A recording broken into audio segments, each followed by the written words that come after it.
Well, good evening, everybody. Welcome to the stream. Welcome to the channel where tonight I'm going to try different hypercars. Like, I've been driving a lot of the Peugeot. Really like the Peugeot. It is super stable. But I kind of want to dip my toes into the Ferrari and the Cadillac, which are cars that are a little bit more demanding skill-wise.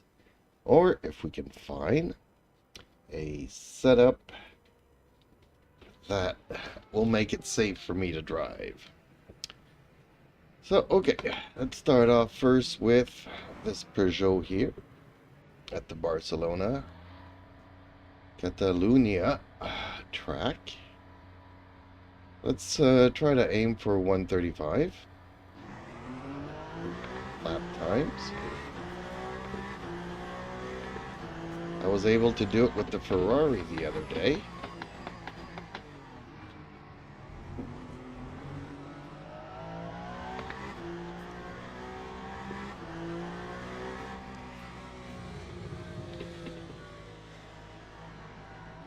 That was a little bit loud. There we go. Now let's warm up these tires a bit.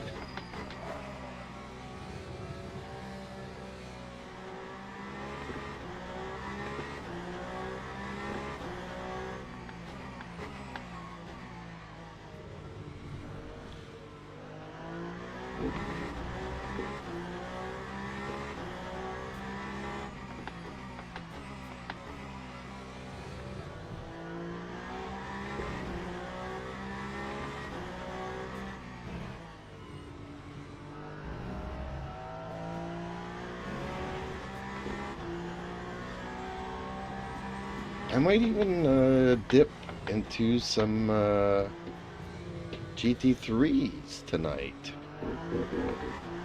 We'll see how things go.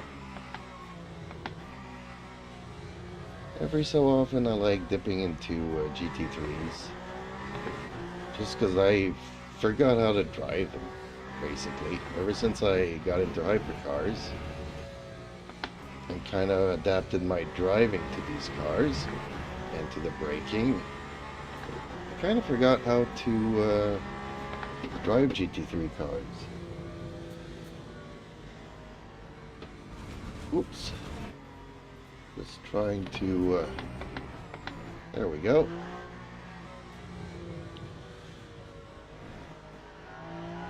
I wanted to pull up the chat windows.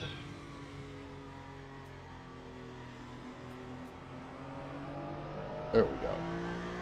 We should be good now. Should.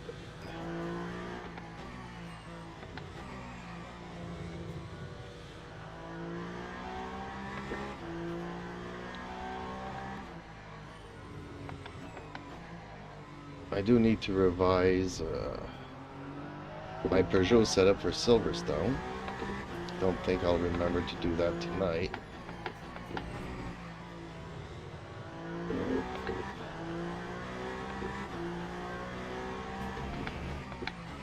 But who knows? So yes, I know that we're kind of trying to aim for a certain lap time. And yet we do have traffic on the track, so...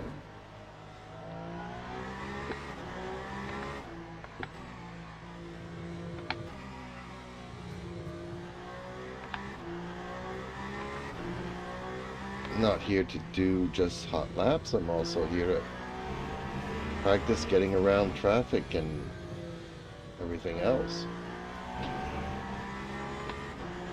Because you can do a car setup to have really fast lap times,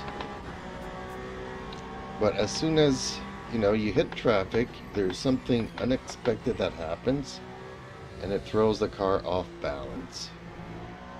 You brake in the corner, you just lift and coast in the corner, and then the next thing you know, the rear feels light or the front feels light, and you lose control of the car. So there's like qualifying setups and race setups.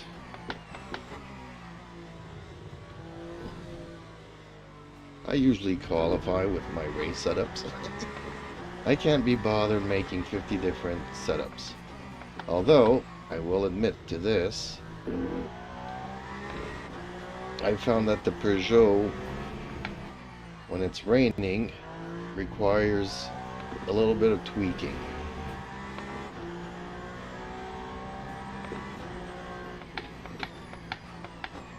So yes, sometimes I will have more than one setup, one for the rain and one for the dry.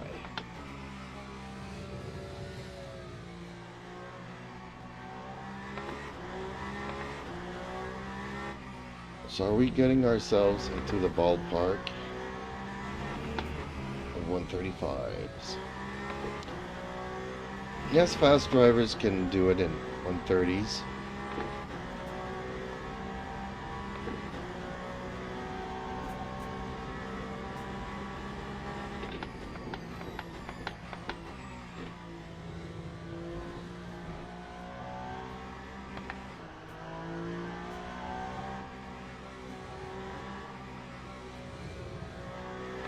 I cannot drive at that limit.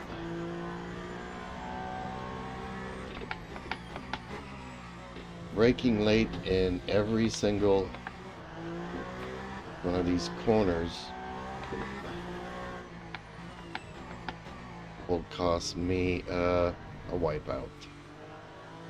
I just don't have the skills or the reflexes to go to that limit.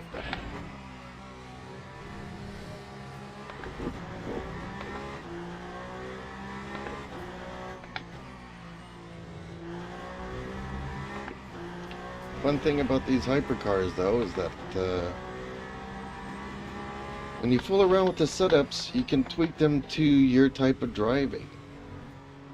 Whereas the GT3s that I was talking about earlier, every car has their character,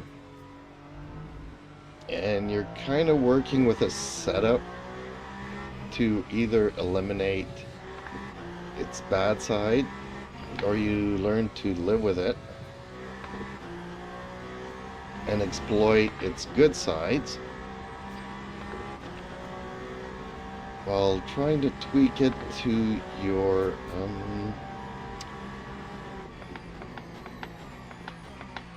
driving standards.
Oh, he's pushing me off.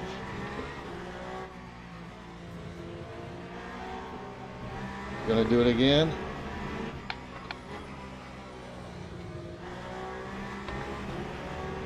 Okay, well, if it wasn't for that, I'd be close to my 135 lap times.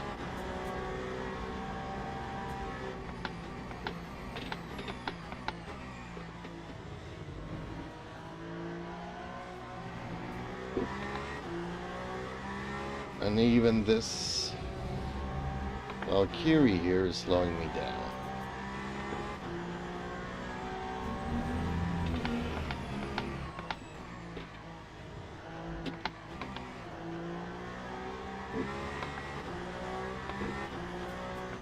Sometimes, yes, I will downshift to get that little bit of extra turn in.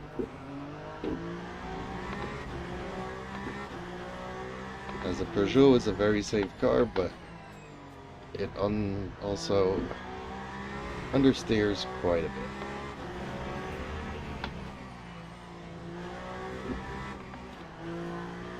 The Valkyrie has some top speed there. That is a threat.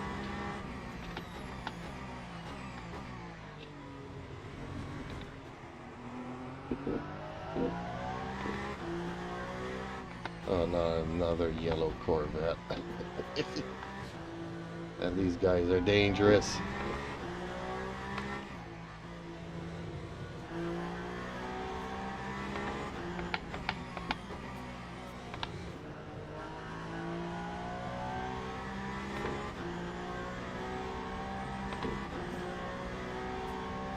Okay.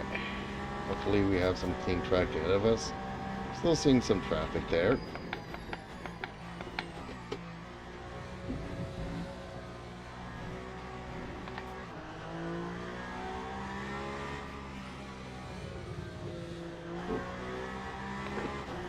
Sometimes you do have to lift and coast, otherwise you won't be able to make the turn.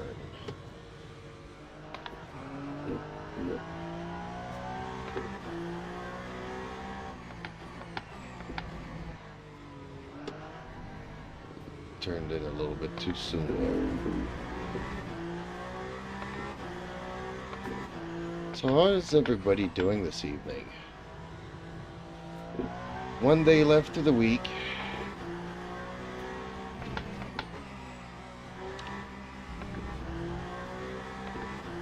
I have some liveries I also need to work on. I don't know if folks would be interested in seeing me work on those. Got a request for a tequila, patron tequila livery.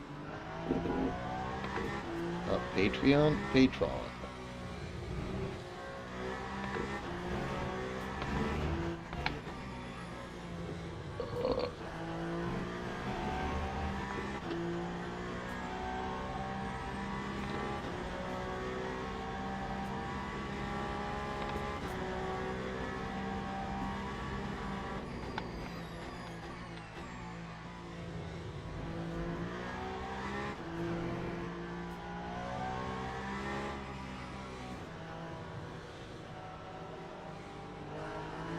Come on, guys.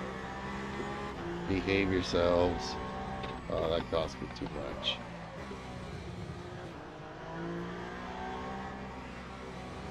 It's like a practice session, but they're fighting as if they were racing.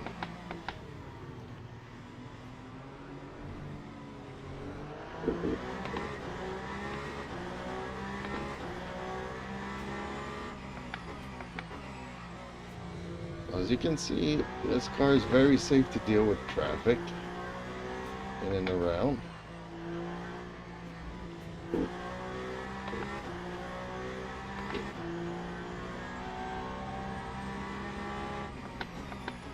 Currently 1 second off my goal of 135s.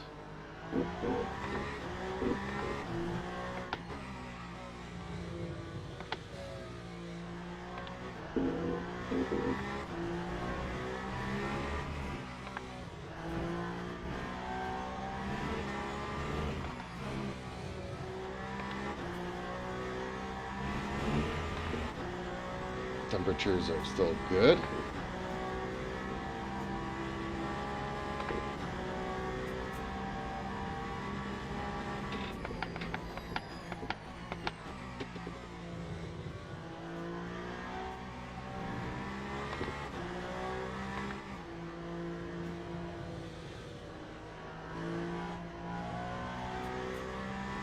And that's a long corner.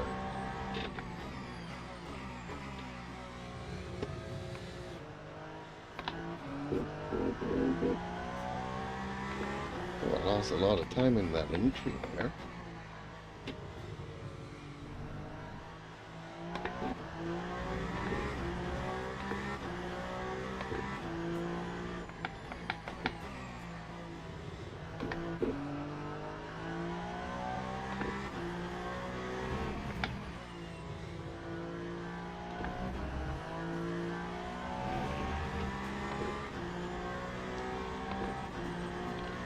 losing a little bit everywhere.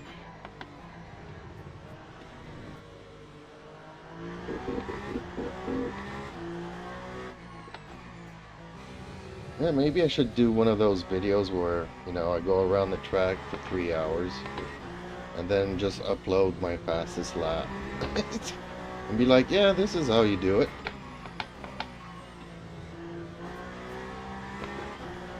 Not telling anybody that, yeah, it took me 30 laps to do that 130.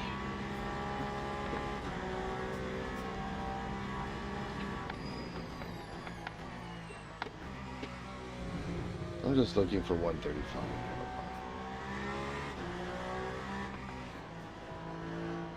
I mean, I did it with relatively no effort, no major big effort with the Ferrari. So it is a little bit faster in certain areas.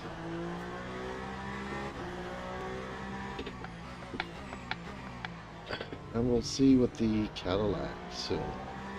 Oh! It's going to cost me quite a bit of time. Not only that, but I'm stuck behind these guys again.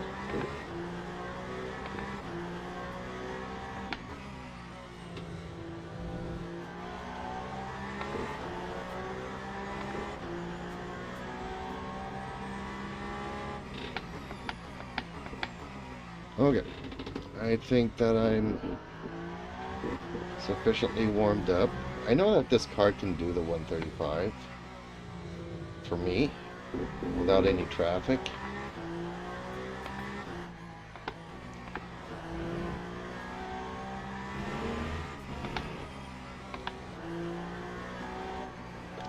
Stay on the track.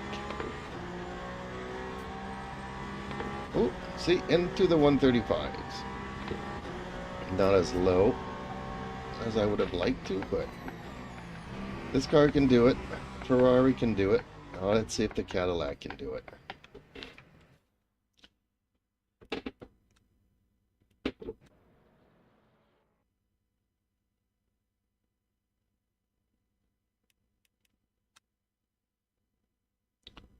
Play around with the Cadillac.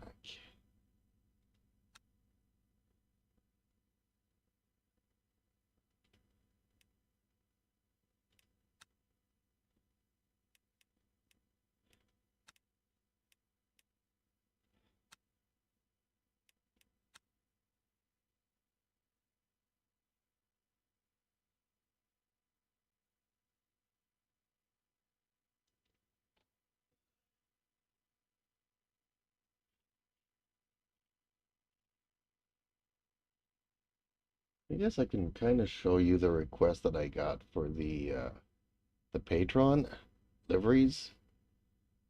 Well, this would be it. I'll work on that hopefully later this evening.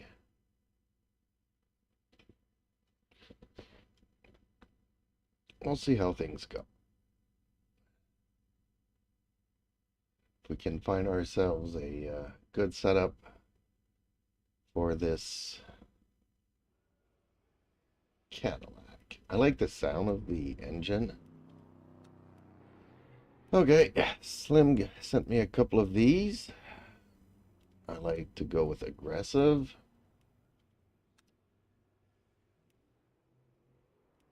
And let's see a little bit here. Usually these ducts are open.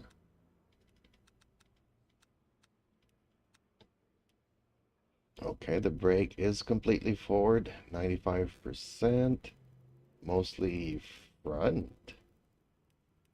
Okay. Let's see how this goes, folks. Oh, wings at 10. Okay.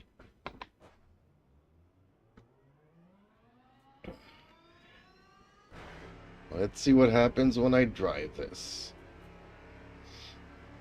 Let's get a feel for its character, its behavior.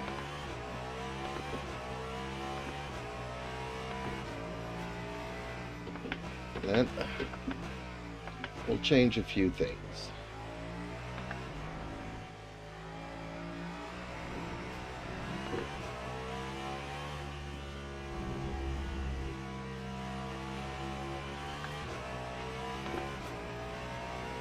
Now, compared to the Peugeot and the Ferrari, this car is only two-wheel drive.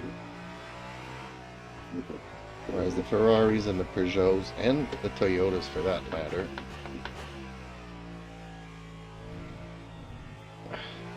they're four-wheel drive, or all-wheel drive.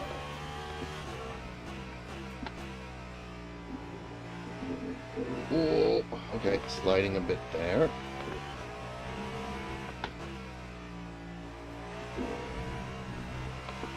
This car does definitely want to turn, though.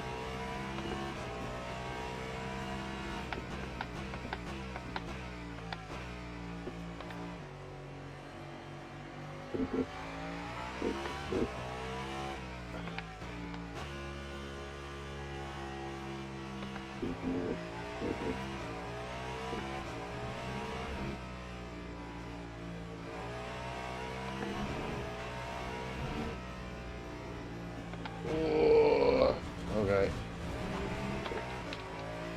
Let's try to get some temperature into these tires.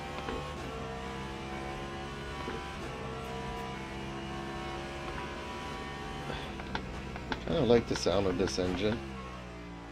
Car is relatively quiet.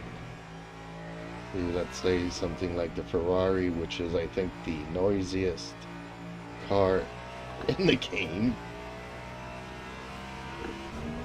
And the turbos squeal, the engine makes noise, the brakes makes noise, everything makes noise on the Ferraris.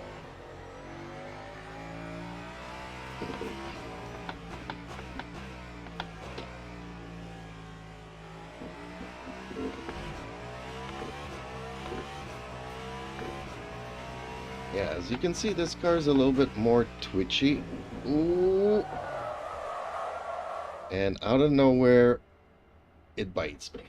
Okay. So, things that we can do to fix this. I can go with the rear wing a bit. The angle a little bit. Create a little bit more stability in the rear. But we might also want to... Ooh, it's already got a couple of packers. Let's give it a couple of more packers here. The rear P4. Okay. And it goes all the way to P5. Okay, so the front is quite tight. The rear also midway. So, okay. Let's try this. So what the packers are going to do in front is pre-compress the springs a bit. So under braking or lifting, the front won't dive as much. So not as much weight will transfer to the front. Some of the weight will stay on the rear wheels.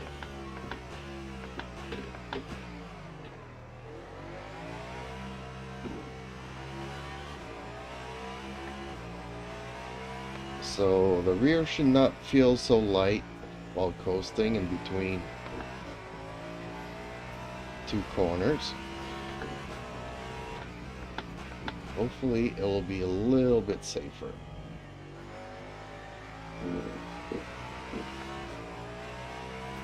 I'm surprised that this setup already had quite a few.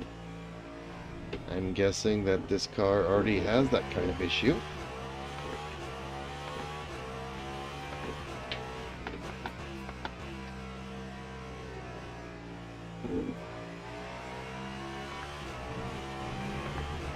So it kind of wanted to pull away from me there again.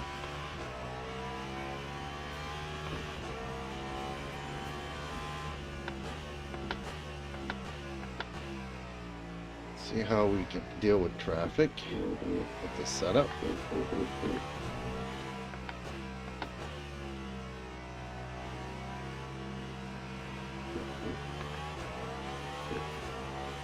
Justin Slim Friesen says, "Evening. Hey, good evening, Sir Justin. How are you? How did the appointment go? Everything go well? Go good?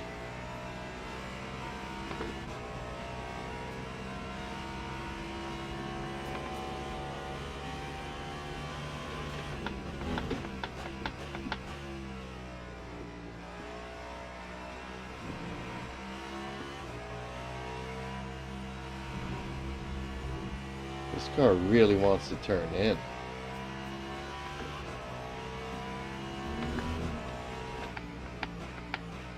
This car is more on the oversteer side of the spectrum.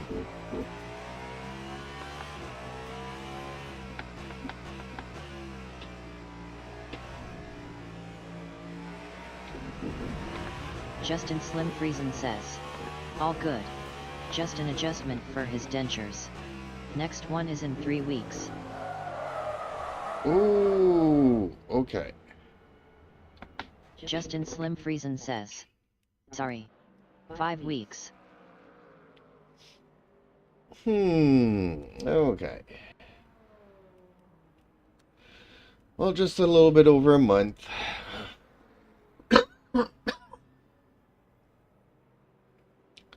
Yeah, getting those right is a pain. I'm biting my lip. I'm biting my gums. The teeth are grinding each other. Need to trim a little bit here. Need to trim a little bit there. Eventually, they'll get around to getting it just right.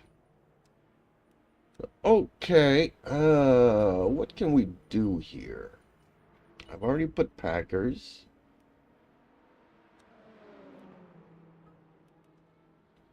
I don't feel like... Okay, let's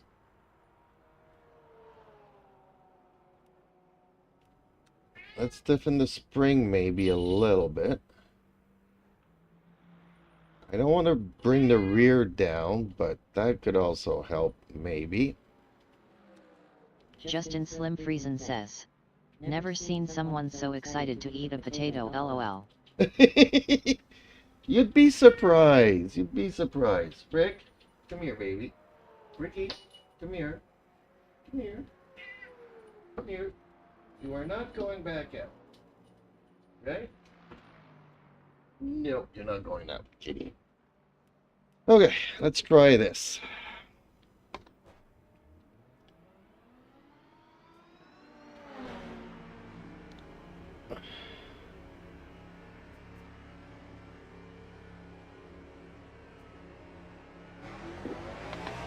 Well, I mean, you know, before you get to dentures, you go through certain periods where, well, I won't eat this because it causes me pain, and I won't eat that because I'll break the 2 or 3 remaining teeth that I have. Then you got the dentures. Hey, I want to do stuff again.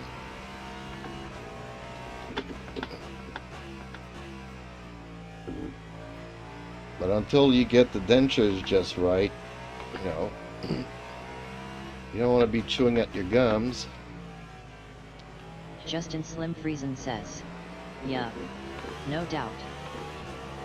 I don't know, I'm not there yet, but I've had some dental work as a kid.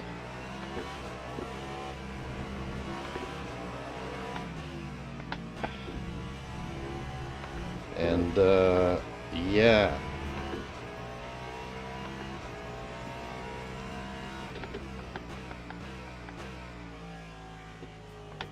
I'd say it took me a good year to get it to where it needed to be, but even 2 years in reality. Because at first I had this thing in my mouth that did the upper and lowers. And finally, when we got that adjusted just perfectly, the dentist decided to put some braces. But then, with the braces there, we had to rearrange the other mouthpiece that I had. So for 2 years, man, I was chewing my gums. I was having all kinds of issues.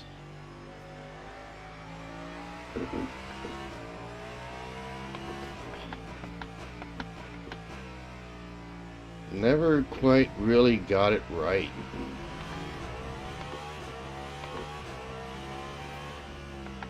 But after having the mouthpiece in for 3 years, then all I needed was the braces.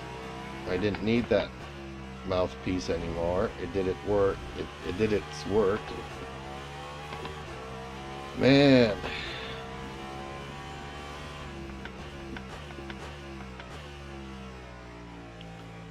What a pain that was.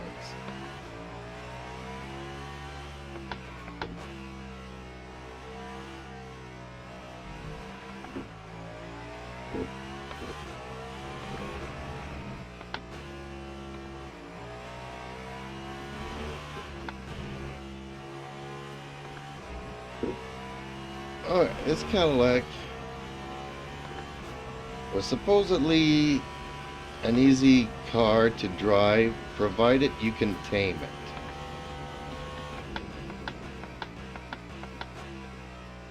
I am not seeing it.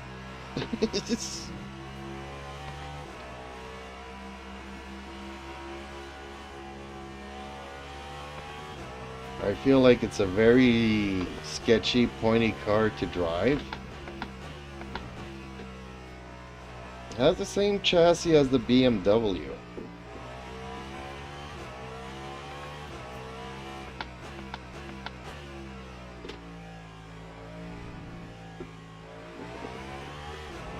Alright, let's see if I still lose it here in this corner.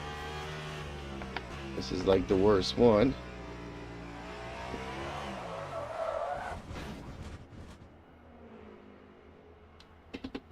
Okay, so no matter what I do to it, it just will not stick. If I remember, I even brought the rear down.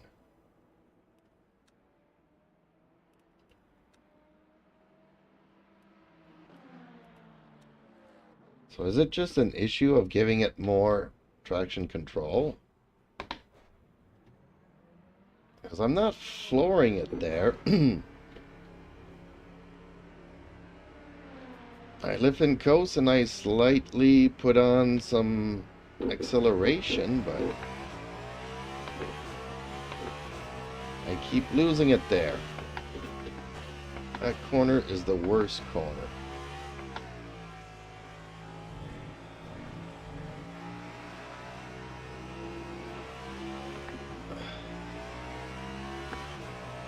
And since I cannot be bothered to learn how to drive properly, can I just have the car do what I want it to do the way that I drive?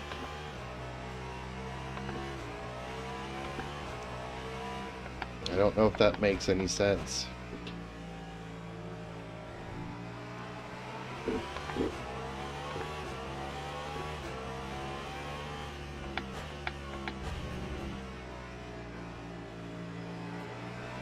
Well, I was probably going a little bit too slow there.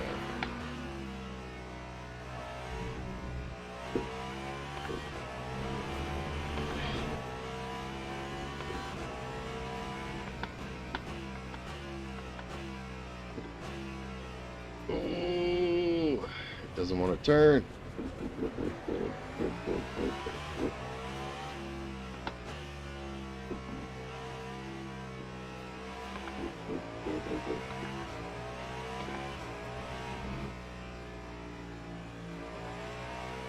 I like the sound of the engine in this car. Driving a non-four-wheel drive car is different.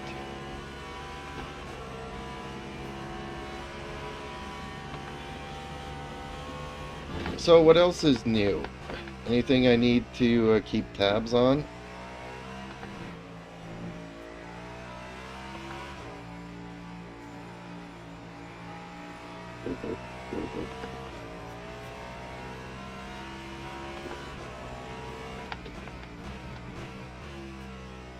Anything I could have missed? Justin Slim Friesen says. Not really. Okay, well, I got another request from Paul to do another livery. Actually, it's 2 liveries, one for an LMP2, one for the BMW.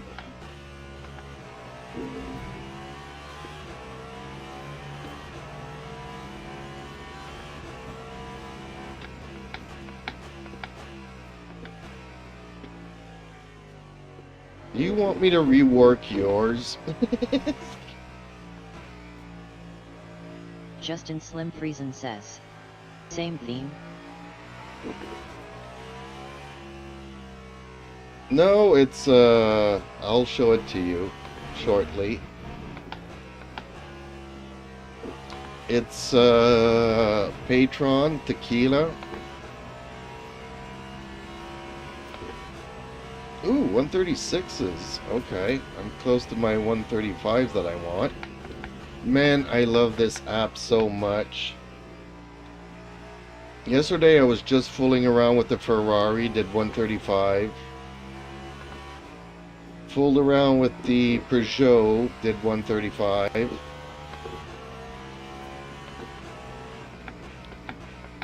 So seeing what my fastest lap was, and just getting into another car, now I know I need to aim for 135s on this track, whichever car I get into. Justin Slim Friesen says. I'm happy with mine. But I won't stop you from playing around with it if you want. Well, I was thinking a couple of things regarding yours. Let me just grab Discord here. There we go. Okay, so this is it.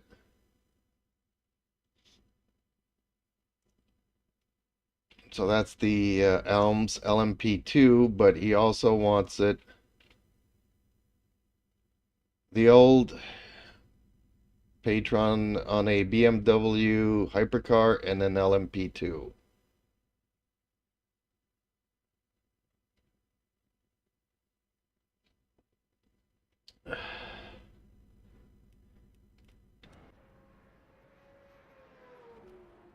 Okay, let's try this again.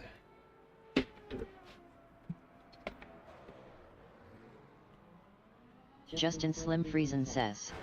I have been curious what it might look like with a black base, or very very dark green, instead of white. Okay, well, what I was thinking of is putting the white as a sticker. And I'll get to the reason why. Because then you could put flakes on the green parts.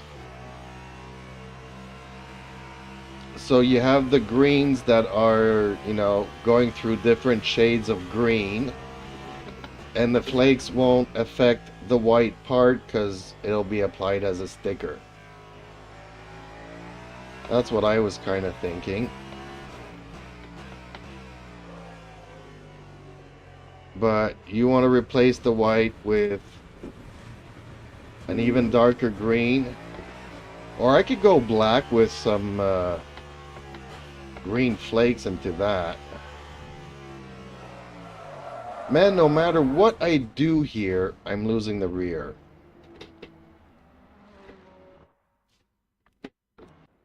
This is driving me nuts.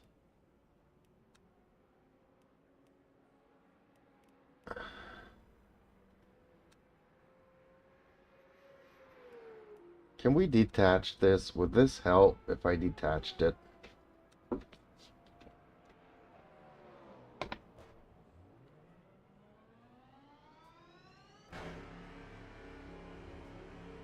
Man, I've set some packers.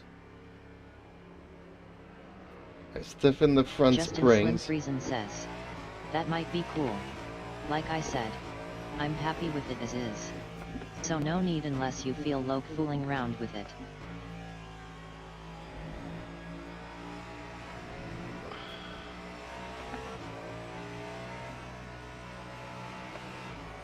Well, you know, I kind of like to change my liveries every week.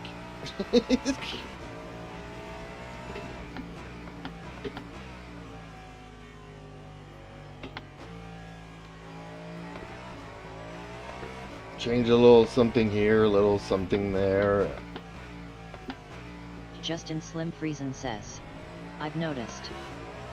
And then, you know, I go into a completely different direction. And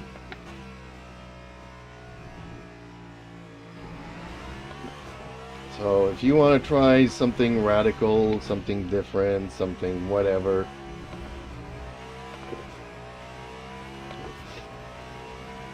so are all the McLarens the same, like from one year to the next?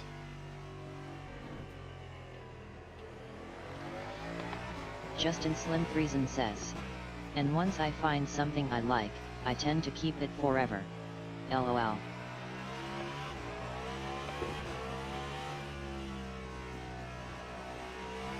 Yeah, but see, still, you want to change a little bit of the logos, a little bit of this, a little bit of that.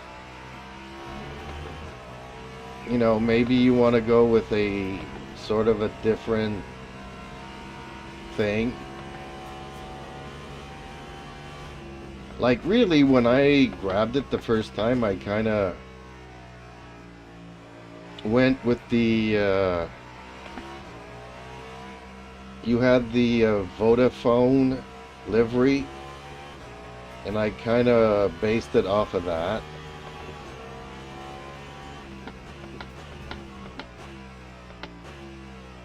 But if you see like another livery and you're like, oh man, I like that design, can you adapt whatever I have to that? And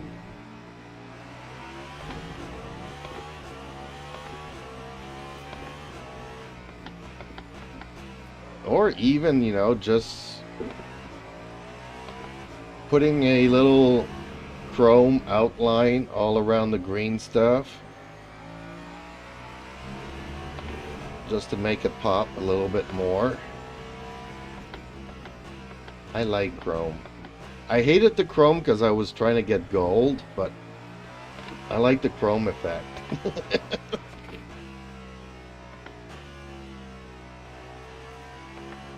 Justin Slim Friesen says, I will ask if I want. Deal? Deal. That's what I'm saying. If don't be if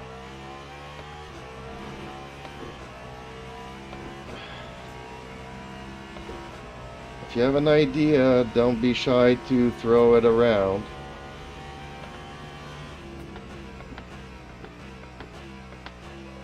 You.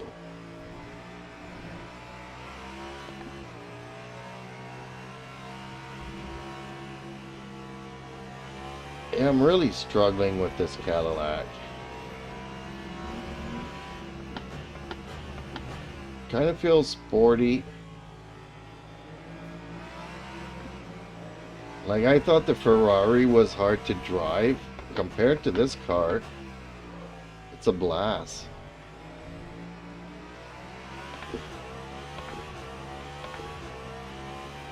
I guess the four-wheel drive makes a big difference through this part here.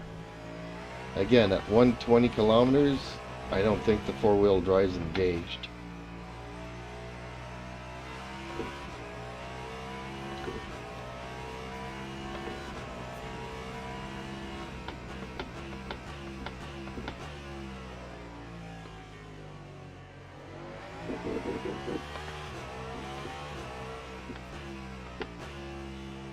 Well, maybe it was just the arm that I needed tweaking.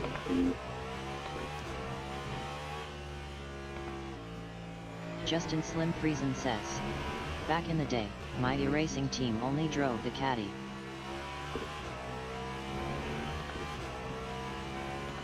I mean, I like the car and all, but man. Justin Slim Friesen says, Cosmerica. LOL. Well, if Ford got into hypercars, maybe we'd have some competition.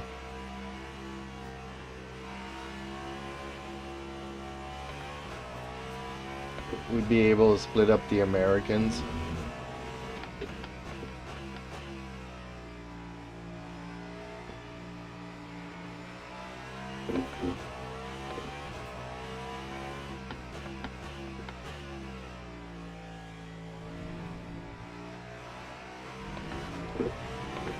Okay, let's find out again.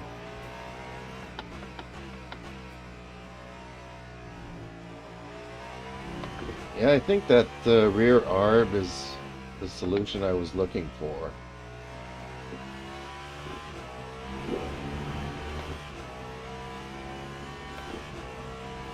Usually just nudging the front packers does the trick.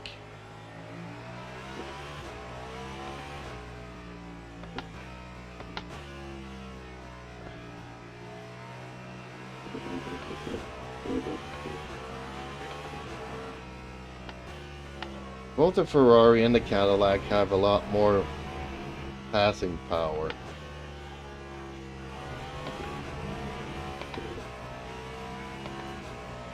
Has a little bit more pick up and go. Reason says, honestly, the Caddy was always my last choice, but I had no say in that group. Well, that's a shame.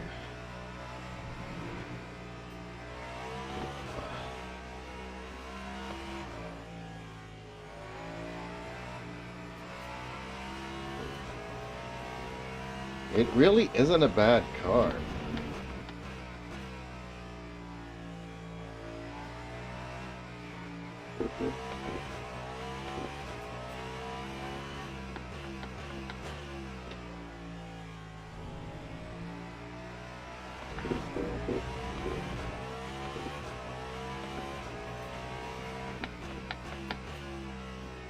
Ooh.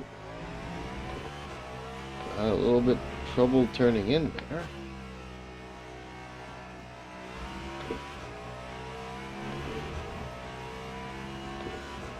Kind of overshot my corner.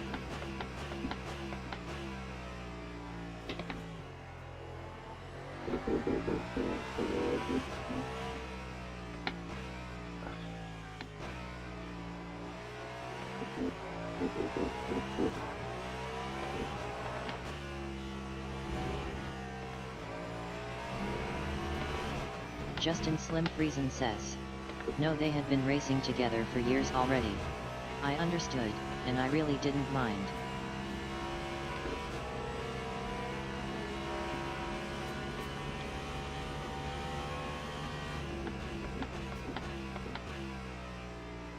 Ooh. Okay. Nobody saw that.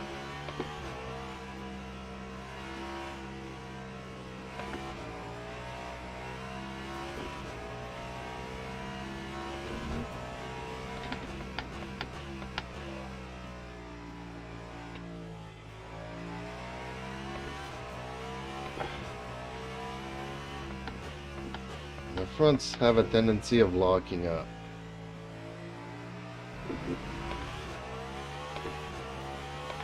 A little bit more towards the rear, maybe?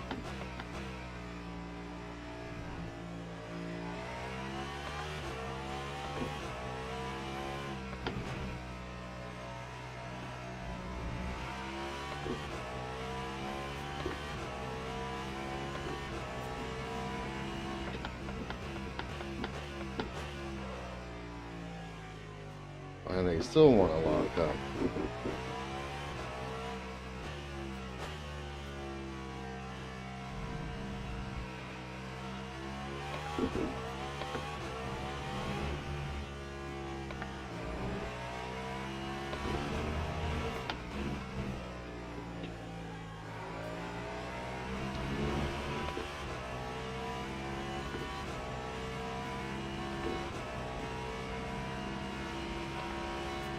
Still in the high 136s.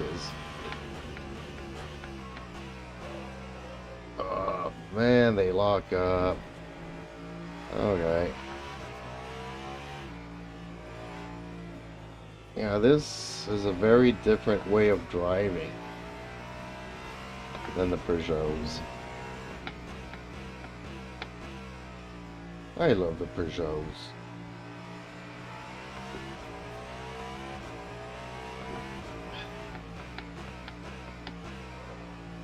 but they really do suffer from a little bit of lack of power and understeer.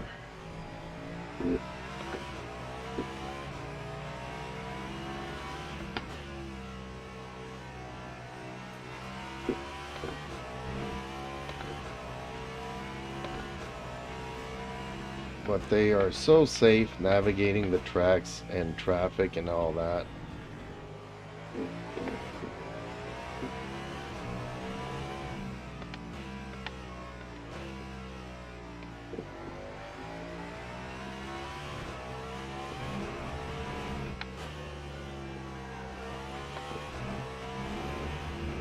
This car, I feel like the rear is pushing the front. That makes any sense. You're like turning the wheel and hoping that at some point the front wheels will bite.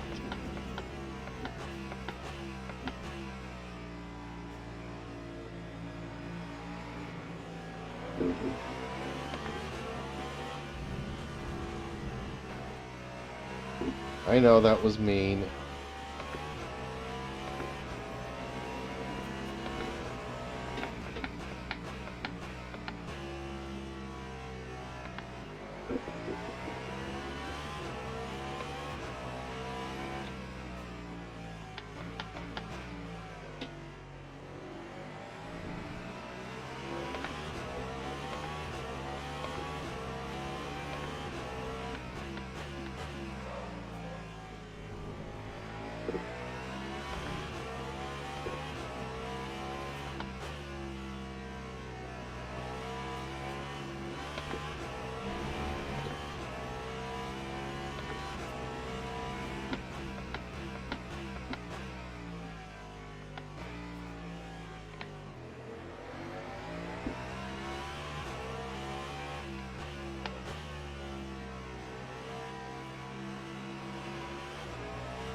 And no matter what I do, these front brakes are locking up.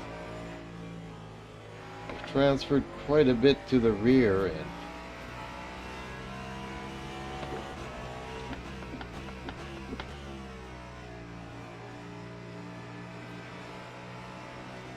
like not catastrophic lockups, but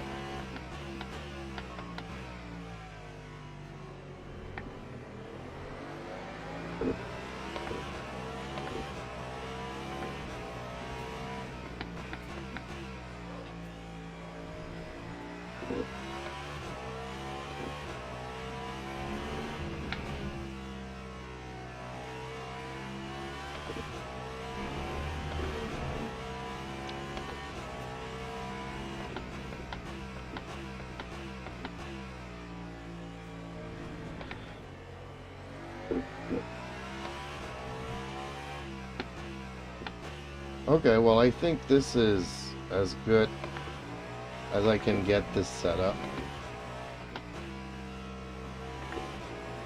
I'm not spinning out now anymore.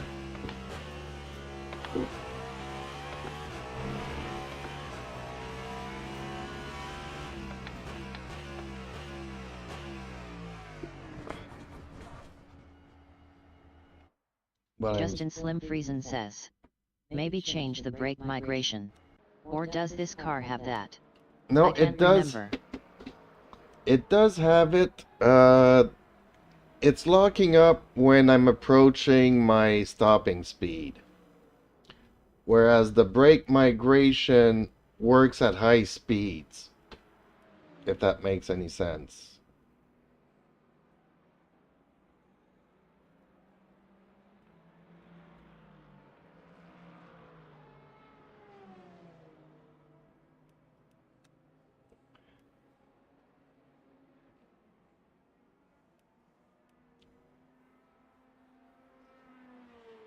So if I'm going at 300 kilometers an hour, oh, time for me to set up a smoke screen.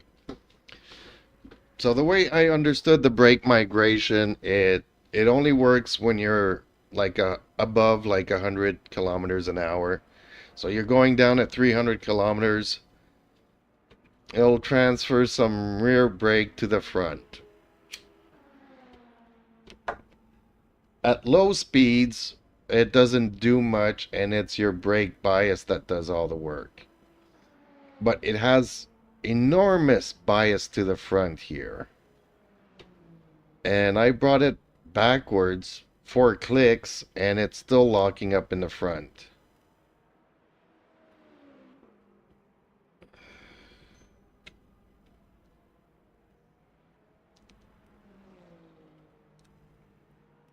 So I'm thinking maybe change this.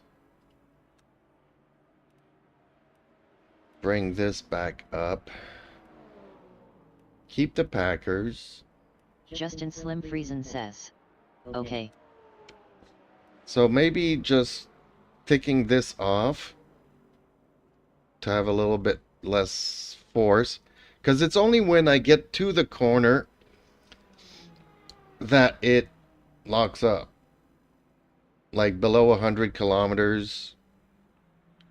Slowing down around the 50s to do my corner. Just before I get to it, you kind of hear it continuously lock up for a fraction of a second.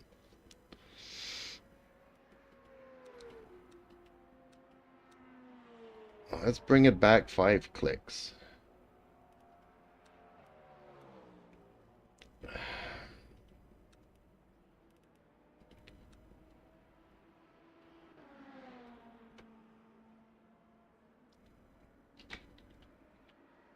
Whoa, wrong letters, wrong backspace.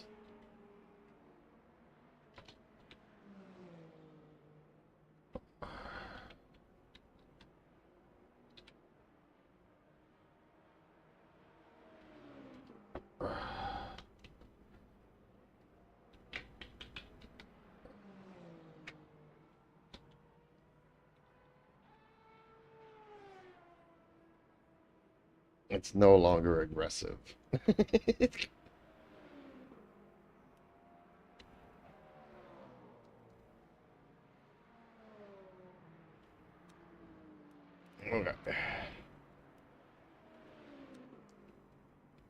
I mean, it's not the end of the world.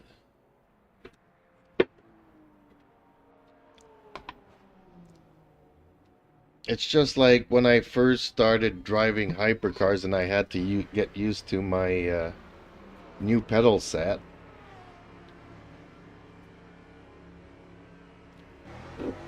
You know, towards the end of my braking zone, I would lock up.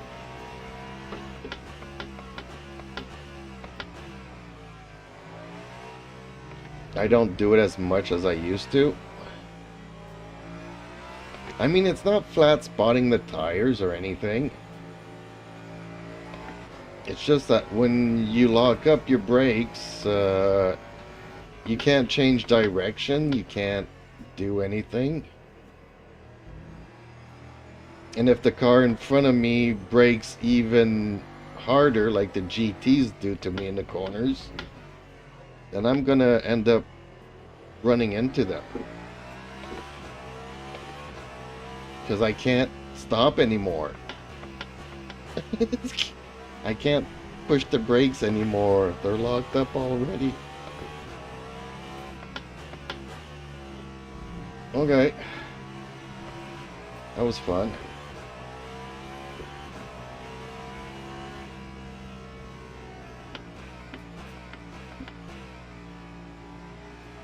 I'm just trying to find a nice setup for this Cadillac.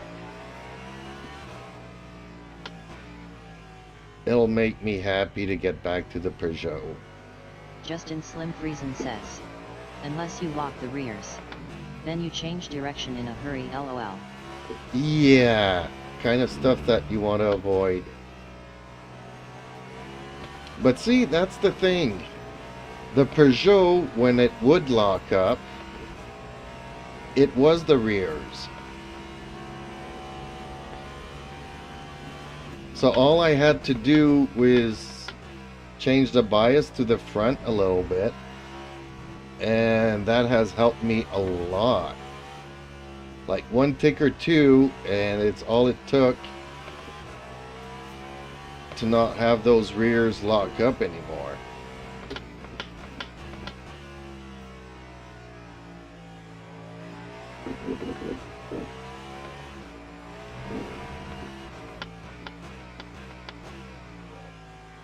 See, they still want to lock up. And I moved it to the rear 5 ticks. And lowered the braking force by 1 tick.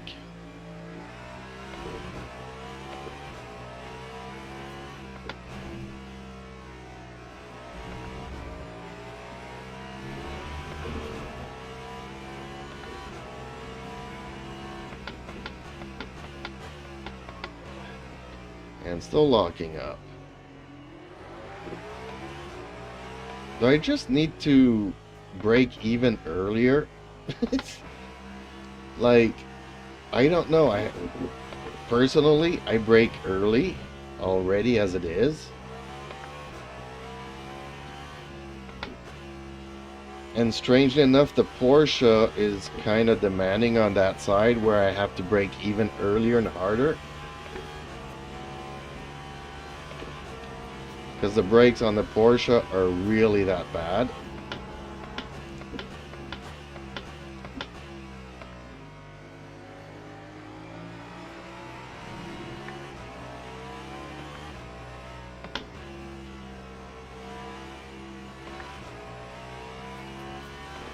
I think the Porsche has the worst brakes in the game.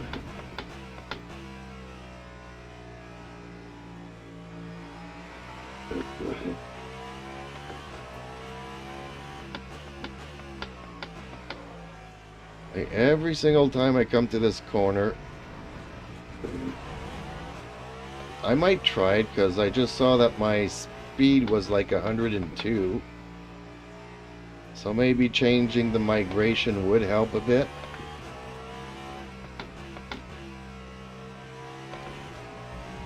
I have a hard time. I never look at the speeds I'm at. It's just that I'm not in 7th gear.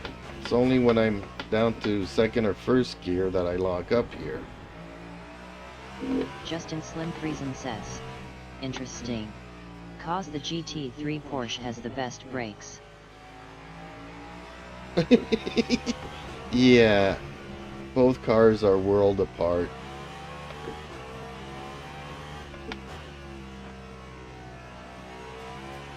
But on the other hand, the Porsche is super easy to drive.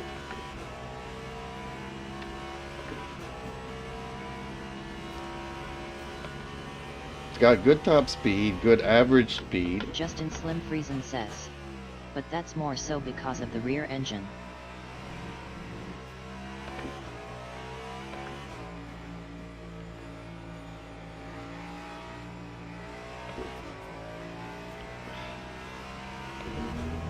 Well, it could be, but I mean, if you look at Ferrari, Peugeot, and everybody, all these cars are central engines.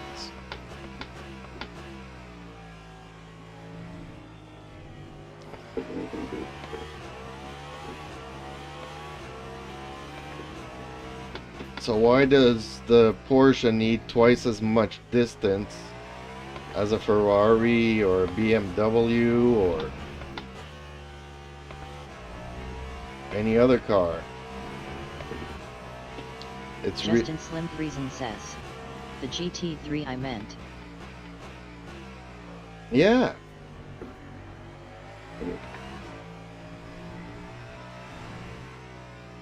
All the weight is super behind the rear axle, so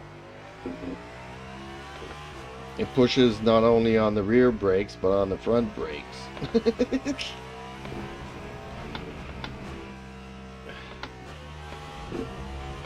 Yeah, the front brakes stopping the push, and the rear brakes stopping the pull. Rear engine, it just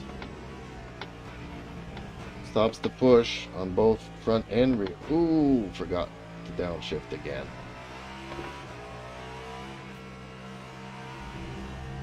I like the sound of this engine. I like the fact that this car is sporty.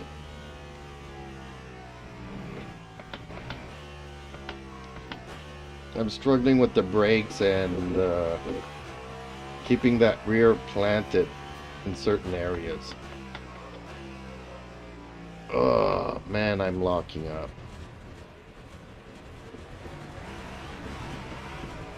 And normally the lockups don't affect me much, but as you can see there, I'm carrying too much speed into the corner. And I'm not braking enough. I overshoot. I'm cannonballing running through these corners.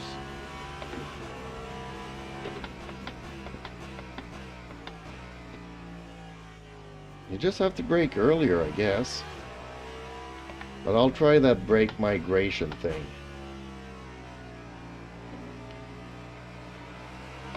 Because maybe my speed is above 100 kph when they lock up. Whoa, dude! God, I hate when cars do that. They slow up in the middle of these nice, long, sweeping curves. Like, why? Halfway through, Justin Slim Friesen says, "For me it always felt lazy compared to the others. On e-racing at least." What do you mean lazy? This car is lazy? Or are we still talking about the Porsche and the GT3s?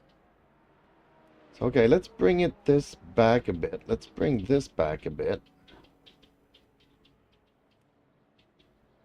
My fronts are getting a little toasty.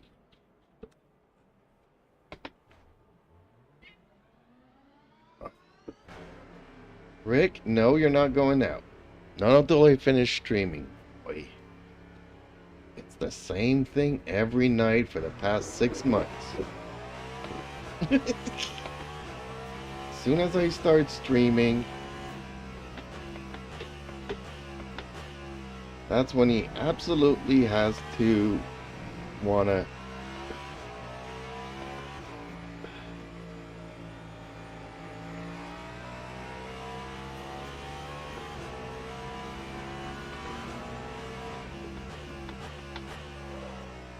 see, I'm still locking up.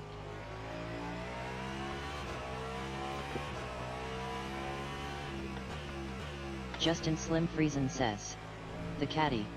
Like brakes worse, understeers more."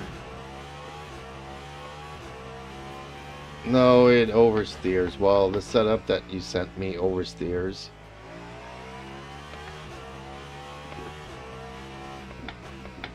But man, the brakes want to lock up continuously. So yes, it brakes worse because I feel like I have to start braking earlier.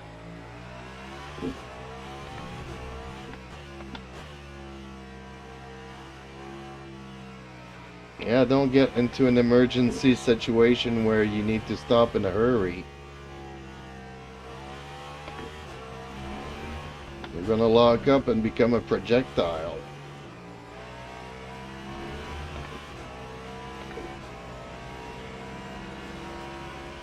Justin Slim Friesen says, "Kind of feels like driving a tank." No, I would disagree. Not this one.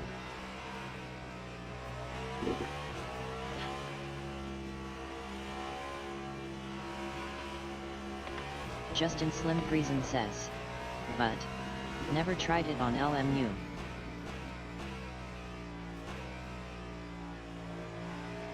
I don't know what I would compare it to, but let's go with a Lancia Stratus.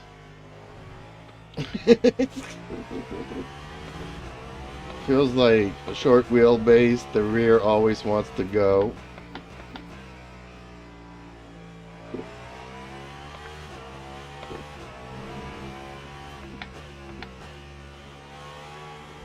it wants to kind of turn, except in the short turns it oversteers, and in the long sweeping ones it understeers a bit.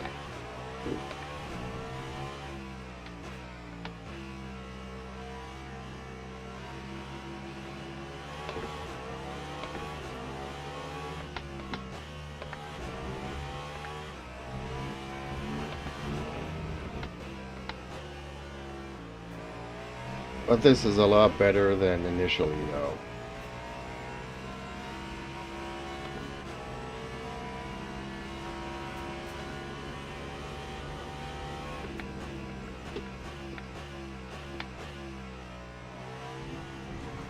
And GTs slow down so much.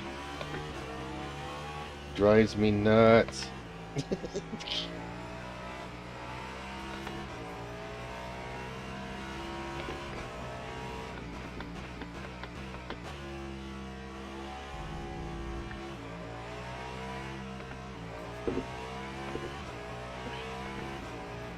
It's funny because when you're driving the GT3s, you don't feel like you're slowing down that much.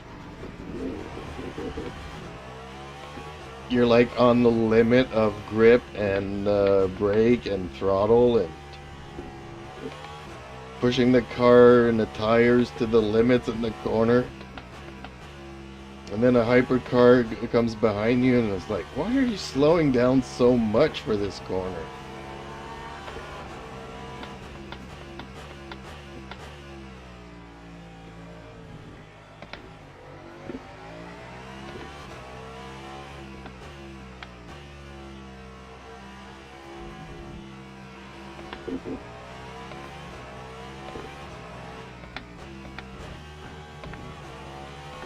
Have you tried other cars other than the McLaren lately?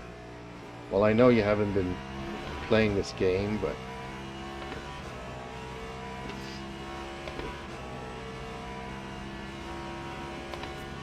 I saw that you were fooling around with a couple of setups on different cars. I'm gonna try the Corvette again at some point.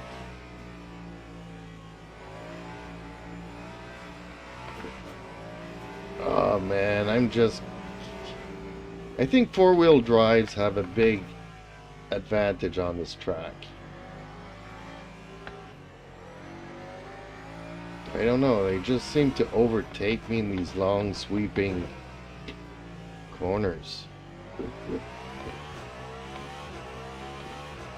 But not at speeds that the four-wheel drive would kick in. I'm just thinking that... Justin Slim Friesen says, I ran some laps with the vet a while back. That's about it. I forget which track I was trying it out on the other day. I was really not happy with it. It was still very unstable for that one track I was trying it on. I don't know if it was Spa or something. Like, I know on one track it's super stable and you go onto another track and it's like, I don't know what this car is doing to me.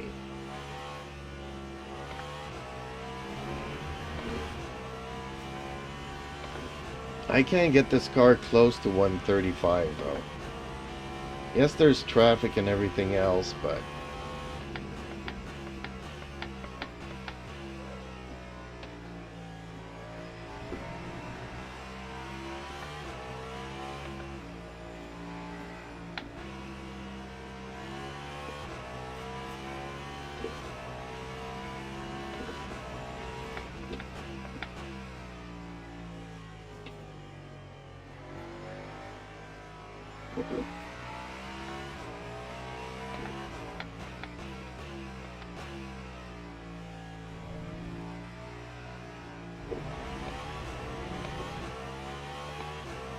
I think the four-wheel drives have an advantage.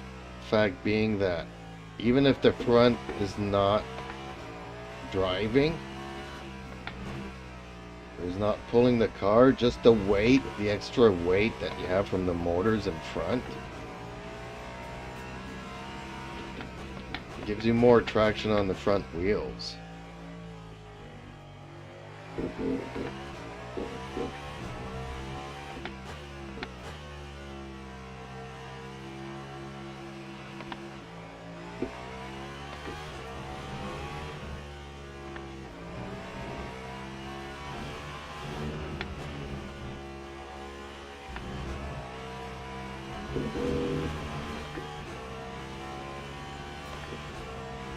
Oh, my lap will not count. For once it was a little bit greener.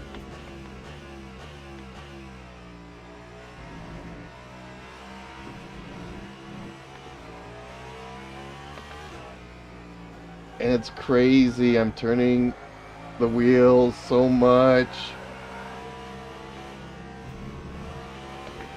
It's like the front is not biting.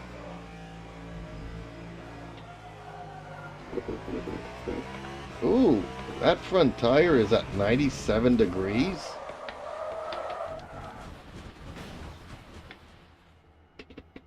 Yeah, I think I was pushing it sideways a bit too much there.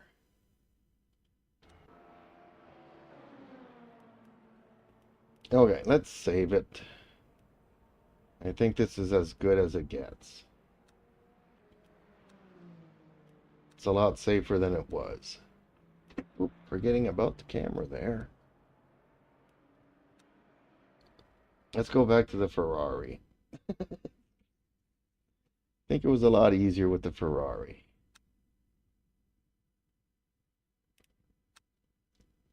Like, I really had to work hard on the Peugeot to do 135. Which, yesterday, I did 135 here with the Ferrari, and I don't remember pushing it.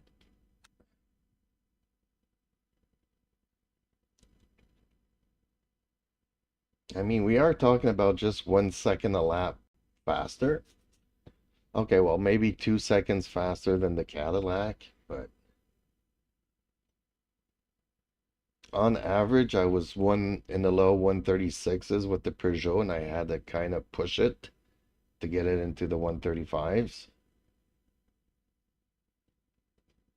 Whereas yesterday, I did 135 with the Ferrari, and I don't remember having to push it.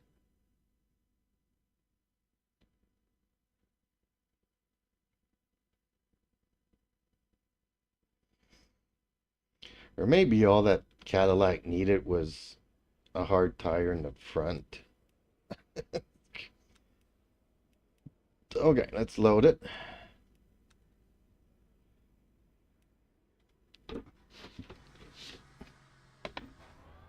All I had to do to this car yesterday is up the wing 1 notch and add a packer or 2 to the front, and that was it.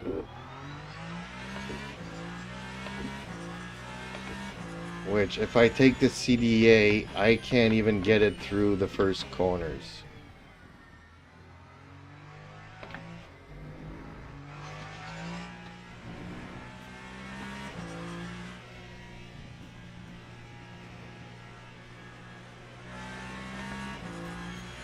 This is the noisiest of cars, though.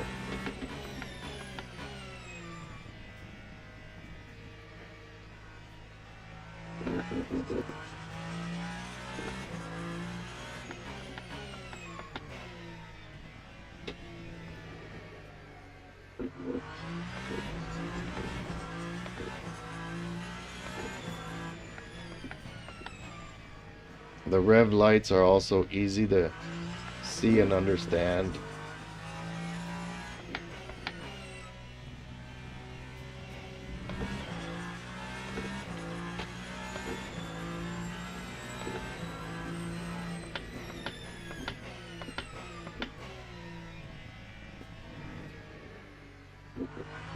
Like, this setup is night and day.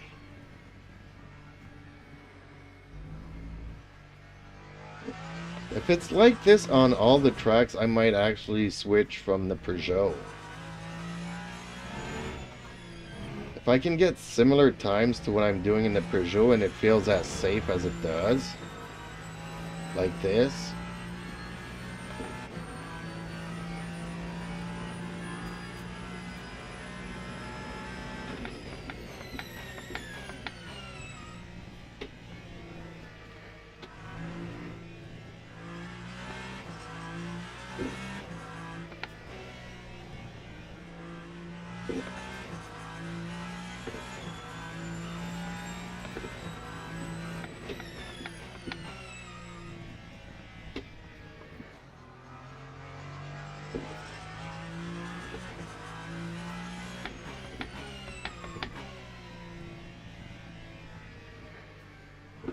Justin Slim Friesen says.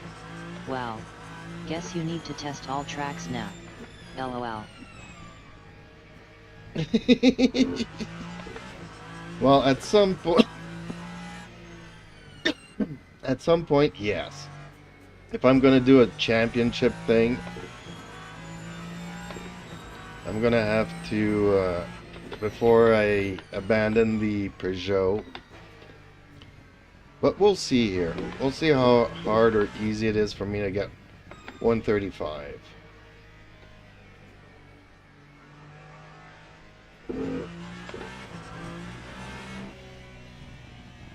Because I kind of pushed that caddy over and over and over again, and it was just bad news.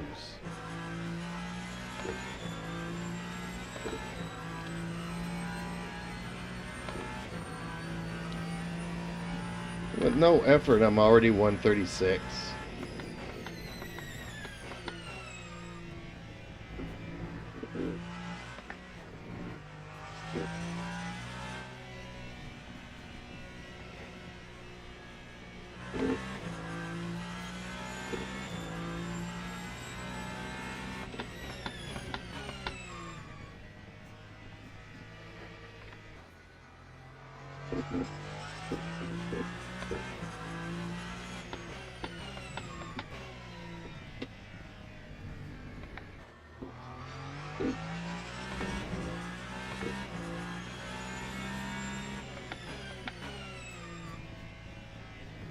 See how nicely the brakes work here?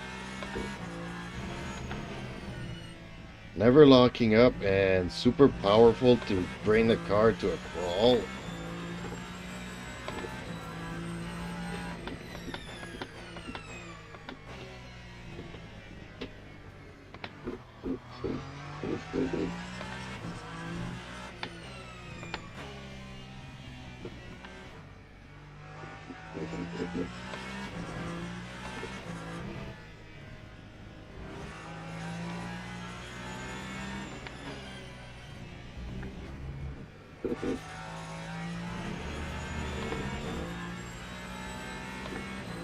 See, in the 135s, no effort.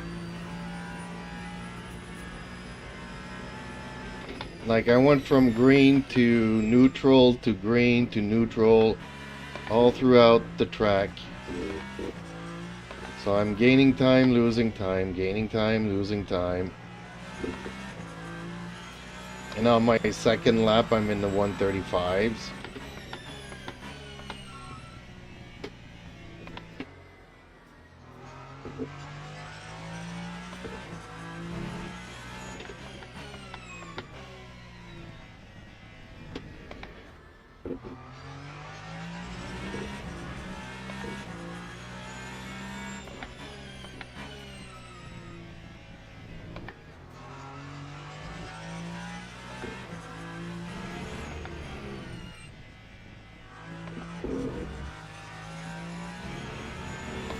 See, I'm not spinning out constantly in that place where all the cars tend to lose the rear.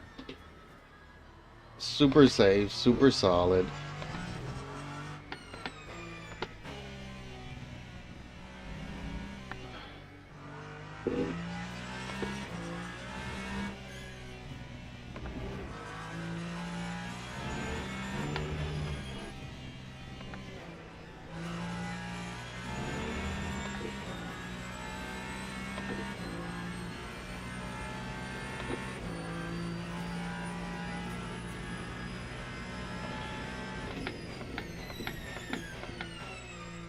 So you're right, I am gonna have to try this car on all the tracks now. I mean, it doesn't seem like much, but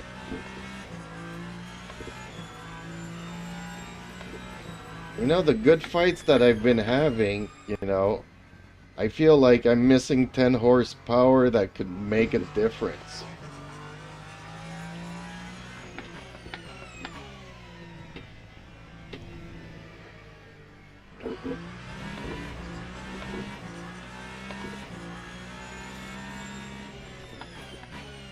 Ooh.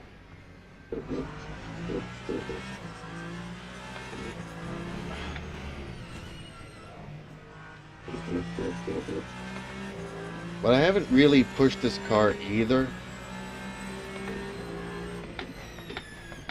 Like, fought with it and stuff. Will I lose it? Will it bite me in the rear? Like here? You know, this ends up costing me a lot more time than that 10 horsepower that I'm missing.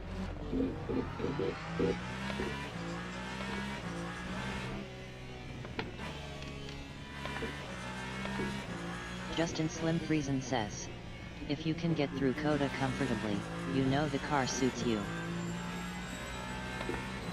Oh, so you think that Coda would be the ultimate test track for this? Okay. That sounds like a plan.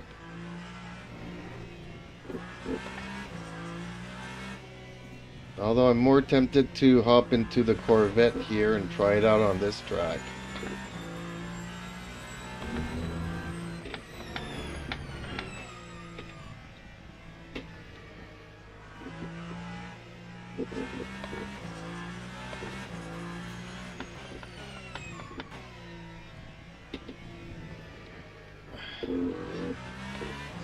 Was I just pushing it a little bit too much there when I lost it?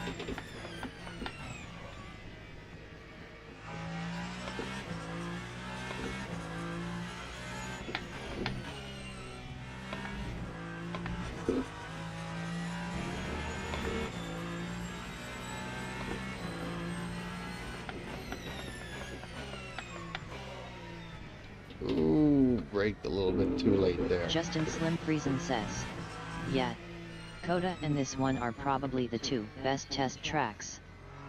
Really? Why this one?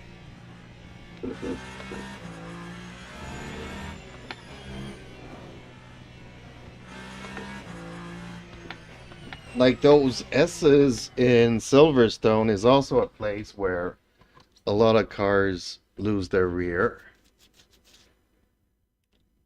And see, no effort at all, and I'm already doing 135s in this car. It's crazy. I guess you kind of have to respect it and not try to push it too much. That makes any sense. And I was trying to push it too much. Corvette. Toot-toot-toot.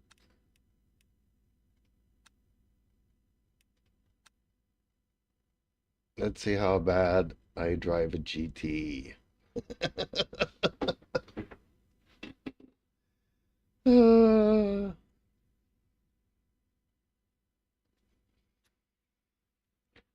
I really don't want to do any GTs anymore, but who knows? Justin Slim Friesen says, good blend of different corner types. Camber, and long enough straights. Oh, okay.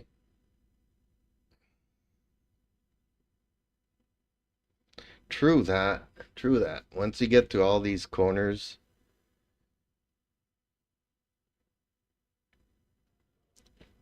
it's a good track. Okay.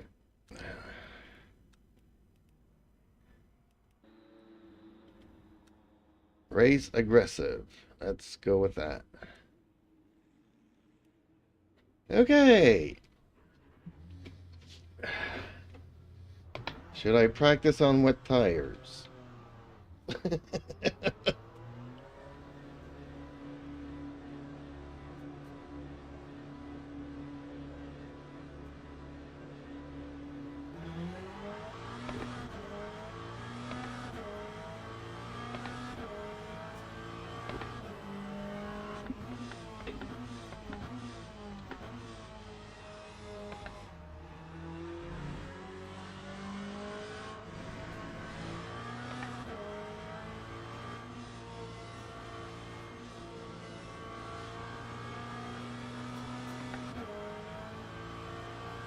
Is the chrome blinding me from the hood? Okay. That would be funny.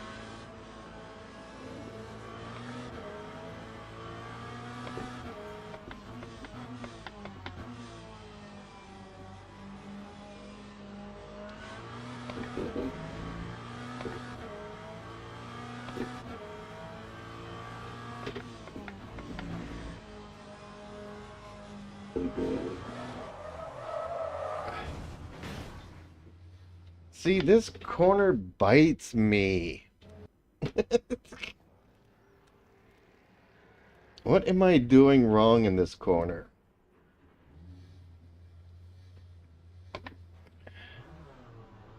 Did we change the tires?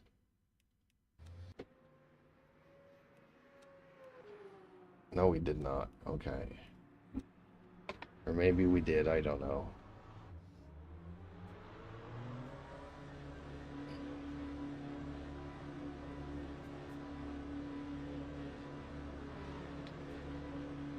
Seems every car wants to bite me in that corner. Except for two. The Ferrari and the Peugeot.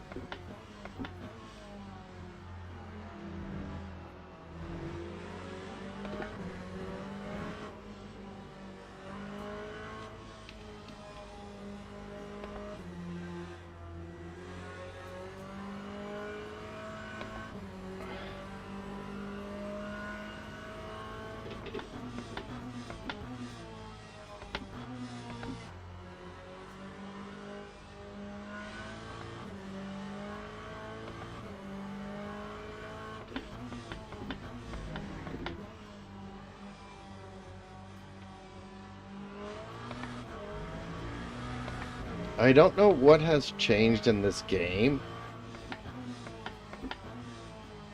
but I am not feeling the ABS as much as I used to. Nor in the steering wheel, nor in the pedals. So I'm wondering, in the last update, did they nerf the ABS force feedback?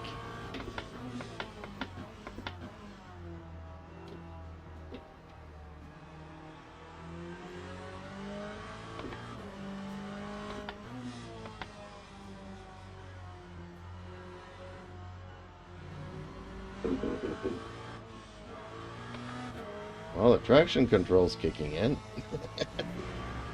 That works.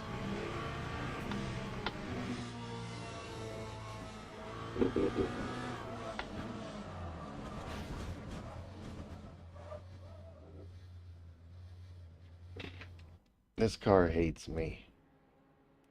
Okay, what happens if we go with a safe?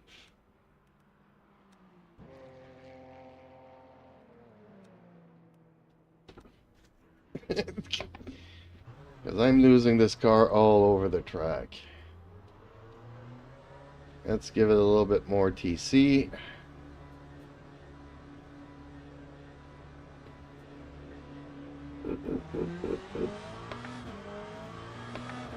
Maybe I'm not braking hard enough. Maybe I got my brakes set up for the hypercars.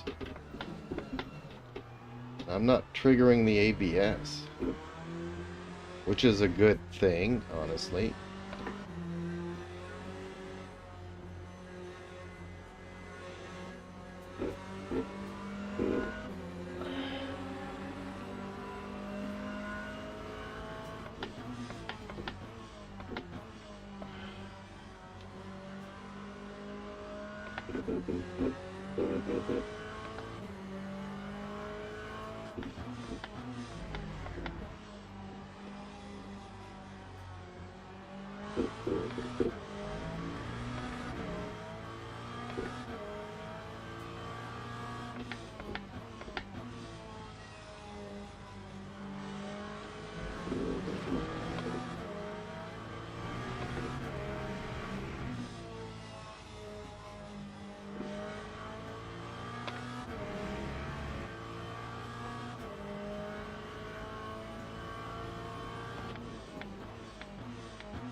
Okay, well now I would be curious to see what's different between this and the aggressive.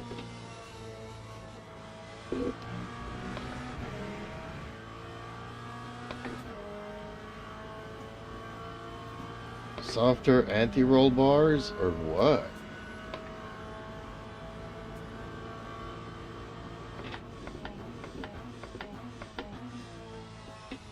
So why is it so glitchy and now it's so predictable?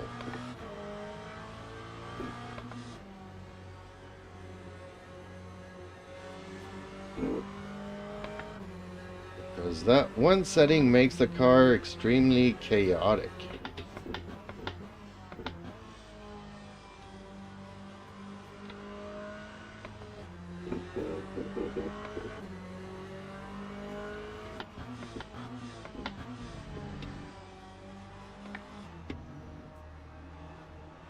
Justin Slim Friesen says, the rake will be lower. I promise you that. Oh, okay.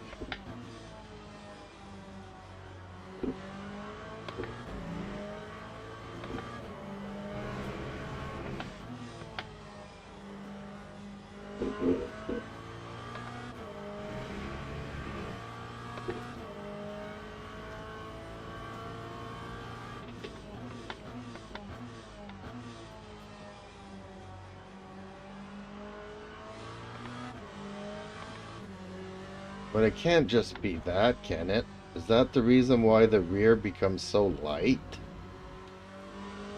It's stuck up so high in the air that... Justin Slim Friesen says, softer suspension all round. Okay.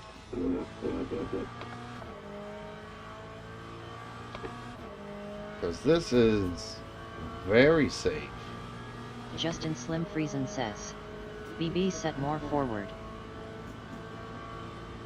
Oh, you've actually compared them? Because that's a long list of groceries. Whereas I just thought that maybe an arm, the anti-roll bar thing, setting was like one thing that would make or break the stability of this car. Okay, the car will turn, but it'll overturn. It will bite ya. This feels planted, the rear feels planted. Justin Slim Friesen says, that is the most common ways to make a car safer. Oh, okay.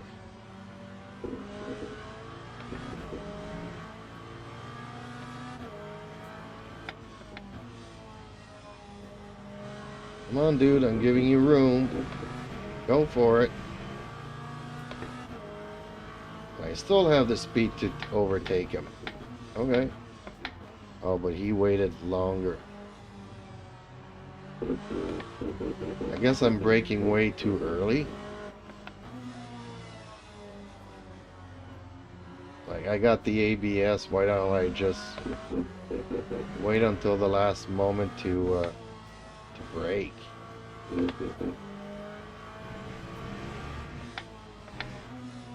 Ooh, that guy scared me. He was coming fast into the pits.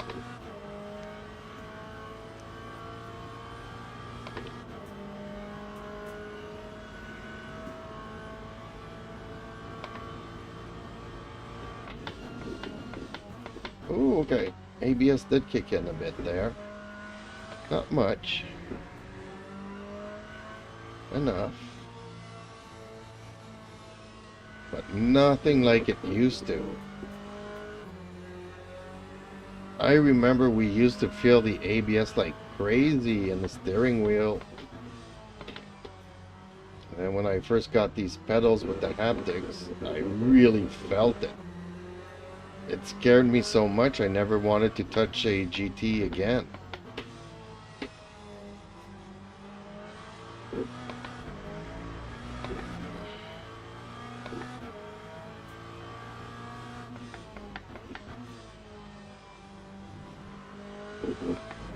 Might not seem like it, but these little motors are powerful. They really do feel like a jackhammer in your foot.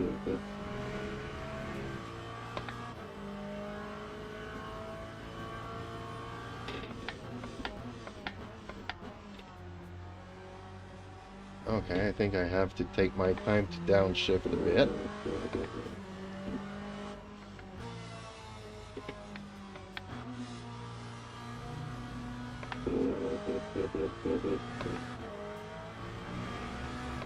Okay, well, I definitely like the safe. This kind of feels like the McLaren.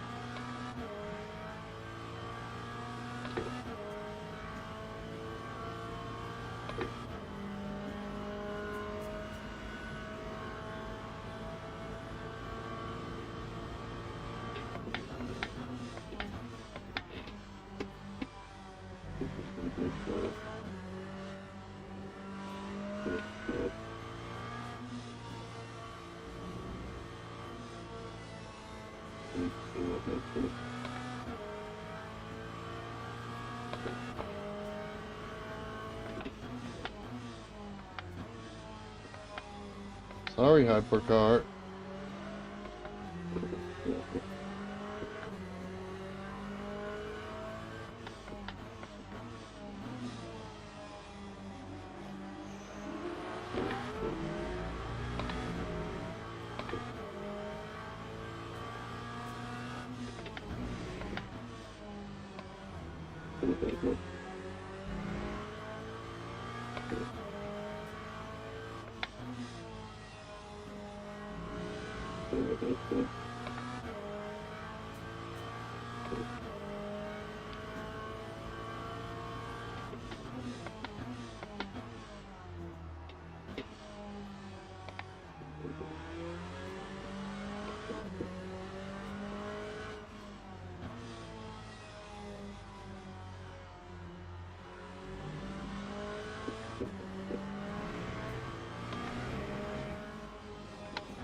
Ooh, going wide.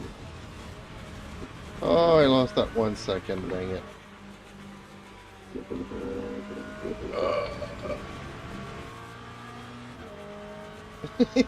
Justin Slim Friesen says, I almost always use the balanced. The aggressive is just too much for my driving abilities. I overdrive too much.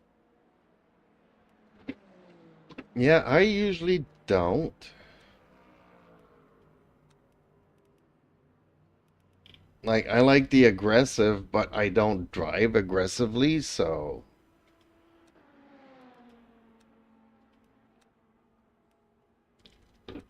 Okay, let's try balanced.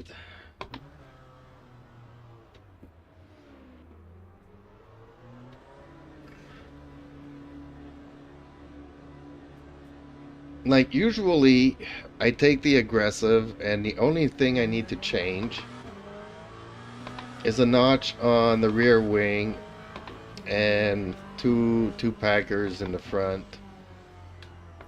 and I'm good to go. I can drive it aggressively or not or whatever. Car feels extremely safe.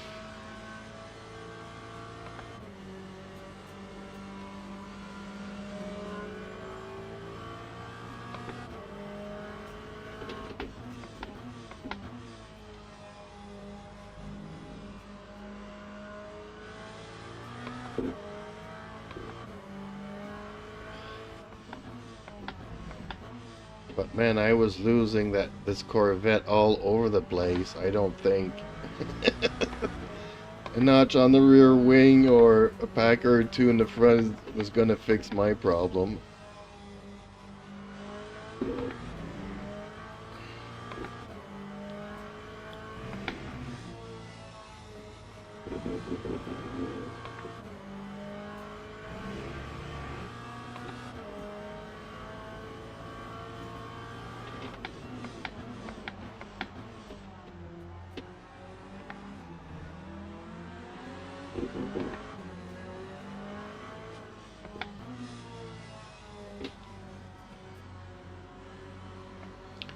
Really? I'm losing out to the Mercedes?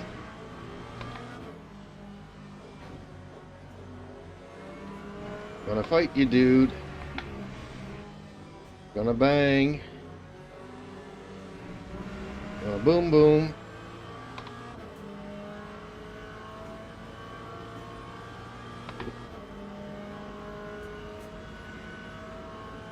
We are gonna get ourselves banned, buddy.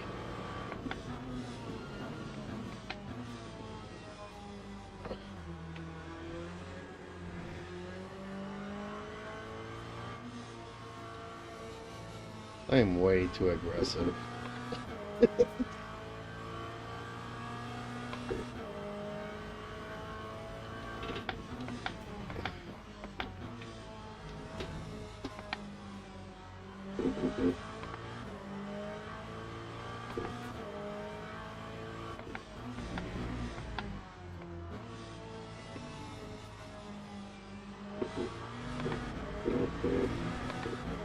I should probably be taking these corners a little differently.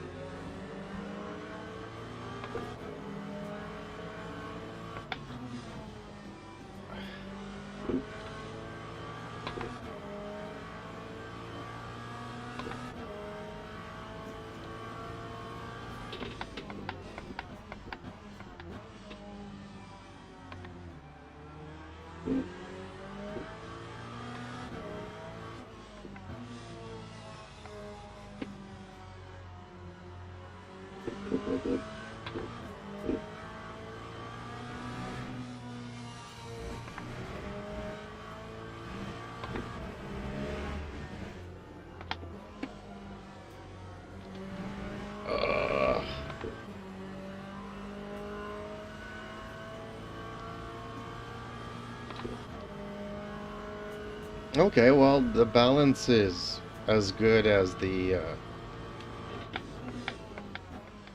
safe. Although the safe felt more like a McLaren than this does, this feels like it could bite me, but so far it hasn't.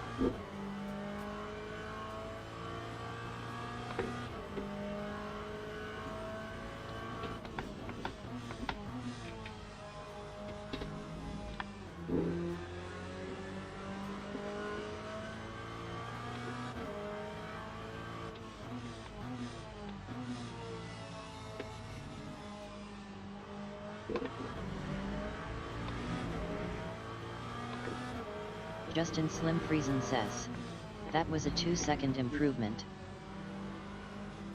Really? Okay.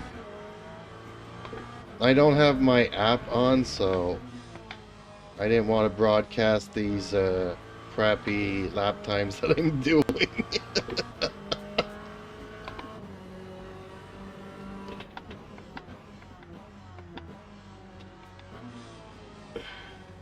Just in case that I would be ashamed, which I'm not.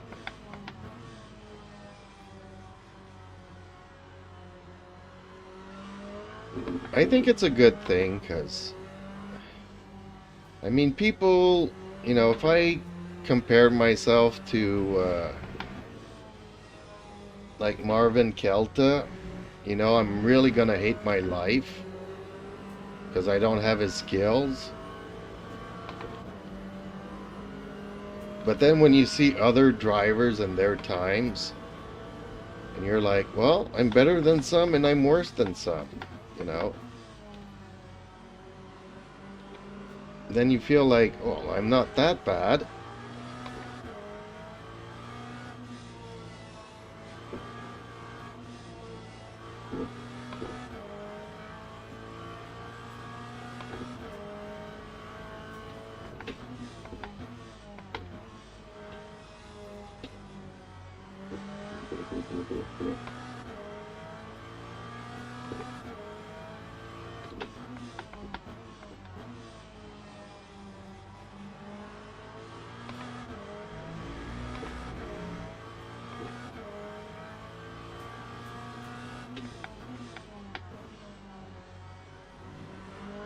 Justin Slim Friesen says, alright.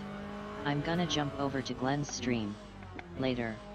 Okay, well, I was about finished anyways. It's almost 10 o'clock. Have yourself a good one. Yeah, this balance ain't so bad either.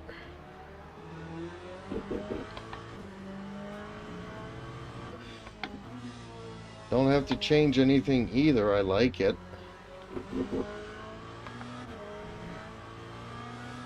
If it behaves like this on all the tracks, I could drive the Corvette.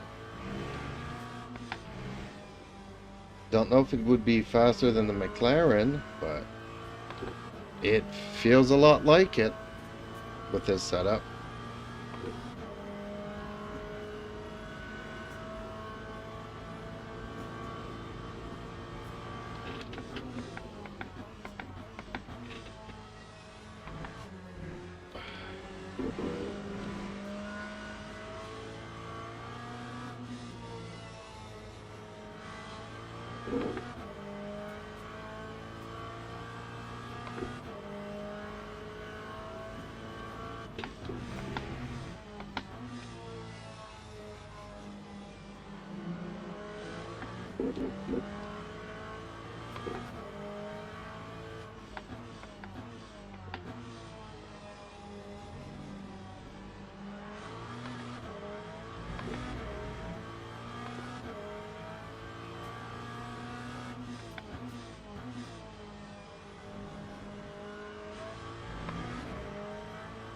I was gonna maybe do the gold race at Barcelona with the Cadillac, but after testing it tonight and all the issues I had, I don't feel like it.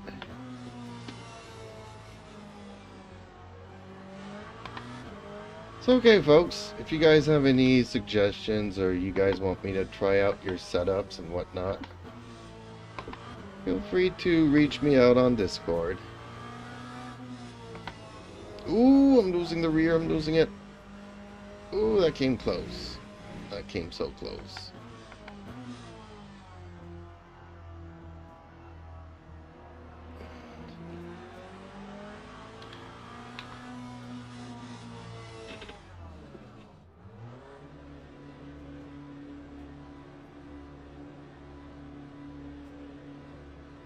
Well, we've learned some stuff. So next time I'm around, I'll be trying out these same cars on Coda. And if I survive Coda, then we know that we are good to go. So okay, everybody, thank you so much for joining in and watching. Please like, share, and subscribe because it really helps out my little channel here. And it could use all the help it can get. So, again, a big thank you to you all, and hopefully I'll see you in the next one.